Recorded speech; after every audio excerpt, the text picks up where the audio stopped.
വിവരം ഇല്ലാത്ത ഇതുപോലത്തെ ഇസ്ലാമിക പണ്ഡിതന്മാരാണ് ഇസ്ലാം മതത്തിൻ്റെ ശാപം. ഇസ്ലാം മതത്തിൽപ്പെട്ടവൻ ഇസ്ലാം മതം ഉപേക്ഷിച്ചു കഴിഞ്ഞാൽ അവൻ എന്താണ് ഇസ്ലാമിലുള്ള ശിക്ഷ? അതിനെപ്പറ്റി ഒരു ഉസ്താദ് പ്രസംഗിക്കുന്നത് നമുക്കൊന്ന് കേൾക്കാം. ഒരാൾ മതത്തിൽ നിന്ന് പുറത്തു പോയാൽ എന്താണ് അവന്റെ വിധി? അവനുള്ള ശിക്ഷ എന്താണ്? ഇസ്ലാം പറയുന്നു, അവനോട് തൗബ ചെയ്യാൻ പറയുക.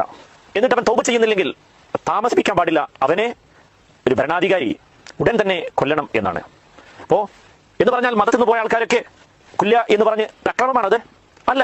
ഒരു മതവിശ്വാസി മനസ്സിലാക്കിയിരിക്കണം, ഞാൻ എൻ്റെ മതം ഇസ്ലാം എന്ന് പറയുന്ന പവിത്രമായ എൻ്റെ വിശ്വാസം ഞാൻ ഒഴിവാക്കിയാൽ എനിക്ക് പരലോകത്ത് ലഭിക്കാൻ പോകുന്ന ശിക്ഷ നരകമാണ്, നരകത്തിൽ ഖാലിദാണ്.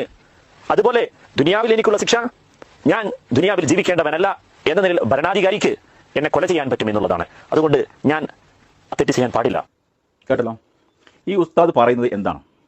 ഇസ്ലാം മതത്തിൽ നിന്നും വിട്ടുപോയി കഴിഞ്ഞാൽ അവൻ്റെ കഴുത്ത് വെട്ടുക എന്നാണ് ഈ ഉസ്താദ് പറയുന്നത്. അതാണ് ഇസ്ലാം നിയമം എന്നാണ് ഈ ഉസ്താദ് പറയുന്നത്. ഇതുപോലെയുള്ള അർത്ഥശൂന്യന്മാരായ പണ്ഡിതന്മാരാണ് ഇസ്ലാം മതത്തിൻ്റെ ശാപം. ഈ ഉസ്താദ് പറയുന്നത് ശരിയാണോ തെറ്റാണോ?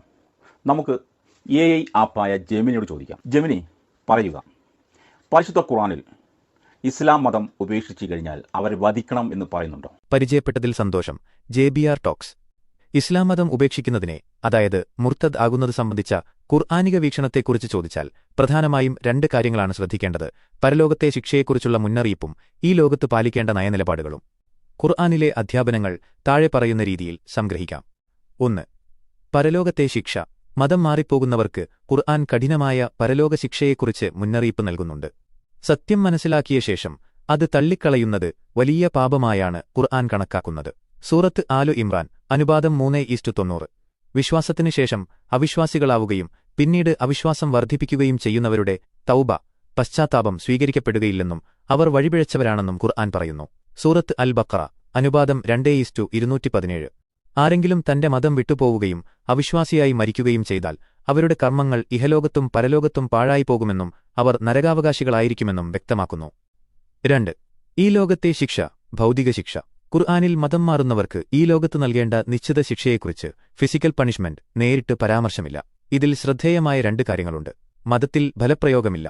മതത്തിന്റെ കാര്യത്തിൽ യാതൊരു ബലപ്രയോഗവുമില്ല. സൂറത്ത് അൽ ബഖറ 256 എന്നത് ഖുർആനിലെ വളരെ പ്രധാനപ്പെട്ട ഒരു തത്വമാണ്. വിശ്വാസ സ്വാതന്ത്ര്യം. ഒരാൾ വിശ്വസിക്കണോ വേണ്ടയോ എന്നത് അയാളുടെ തീരുമാനമാണെന്നും അതിനുള്ള ഫലം അല്ലാഹുവിങ്കിൽ നിന്നായിരിക്കുമെന്നും ഖുർആൻ പലയിടത്തും സൂചിപ്പിക്കുന്നു. പരിശുദ്ധ ഖുർആനിൽ മതം മാറുന്നവന് ഒരു ശിക്ഷയുമില്ല. മറിച്ച് പരിശുദ്ധ ഖുർആൻ വളരെ വ്യക്തമായി പറയുന്നു, മതം അവനവന് ഇഷ്ടപ്പെട്ടാൽ മാത്രം സ്വീകരിക്കുക, അല്ലെങ്കിൽ വിട്ടുകളയുക. ആരെയും നിർബന്ധിക്കരുത്. ഇതാണ് പരിശുദ്ധ ഖുർആന്റെ നിലപാട്.